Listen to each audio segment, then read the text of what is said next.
A benediction is a short invocation for divine help, blessing and guidance, usually at the end of worship service. It can also refer to a specific religious service including the exposition of the Eucharistic host in the monstrance and a blessing of the people. With it, Christianity. For the earliest church, Christians adopted ceremonial benedictions into the liturgical worship, particularly at the end of a service. Such benedictions have been regularly practiced both in the Christian East and West. Among the benedictions of the Roman Catholic Church include the apostolic benediction made by the Pope and his delegates, and the last blessing of the dying. The Anglican Church retained the principle of benediction after the Protestant Reformation, and as a result, the benediction or blessing ends most Anglican services. A common form of benediction in Baptist and liturgical Protestant churches is for the worship leader to raise his hands and recite the words of the biblical priestly blessing.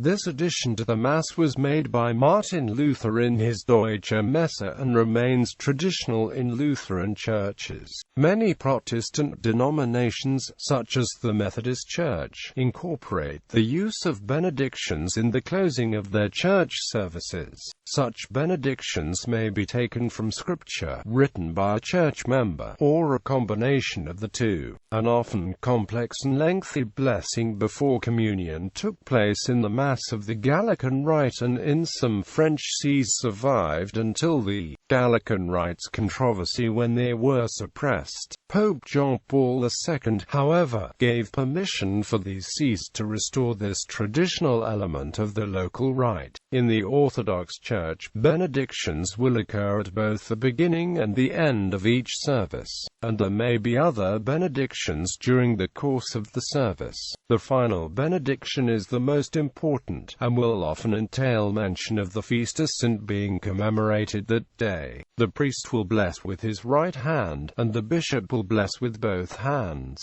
In both cases, the hand is held so that the fingers form the initials ICXC, and he traces the sign of the cross in the air with his hand. If a bishop or abbot is holding his crosier while making the benediction, he will raise his right hand and trace the sign of the cross with both his crosier and right hand, crossing the one in front of the other. More solemn benedictions, such as that which comes at the end of the Divine Liturgy, will be made with a blessing cross rather than the hand. Benediction of the Blessed Sacrament. One of the most generally popular services in the Roman Catholic Church is benediction of the Blessed Sacrament, commonly referred to as benediction and known in France as Salut, in Germany as Segen. It is also the custom of some High Church Anglican churches to hold this service. It is ordinarily an afternoon or evening devotion and consists in the singing of certain hymns, or litanies, or canticles, before the Blessed Sacrament, which is exposed upon the altar in a monstrance and is surrounded with candles.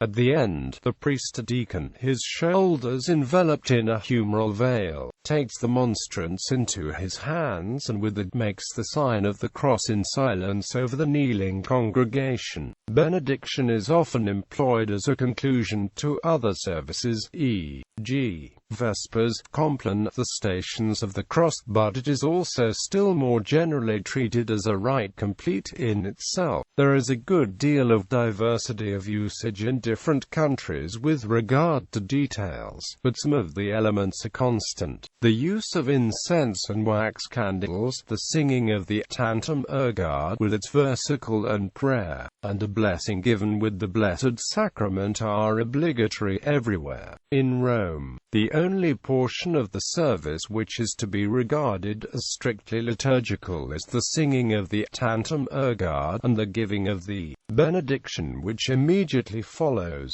This idea is emphasized by the fact that in many Roman churches the celebrant, vested in cope and preceded by thurifer, acolytes, etc., only makes his entry into the sanctuary just before the Tantum Ergard is begun. Preceding this, the Blessed Sacrament is exposed informally. by a priest in cotter and stole, and then choir and congregation are left to sing litanies and canticles, or to say prayers and devotions as the occasion may demand. In English-speaking countries the service generally begins with the entry of the priest and his assistants in procession and with the singing of the O Salutaris Hostia as soon as the Blessed Sacrament is taken out of the tabernacle. In England the singing of the O Salutaris is enjoined in the Ritus Servandis, the code of procedure approved by a former synod of the province of Westminster. The Litany of Our Lady, though usually printed after the O Salutaris and very generally sung at benediction, is not obligatory. Further solemnity is often given to the service by the presence of deacon and subdeacon in dalmatics.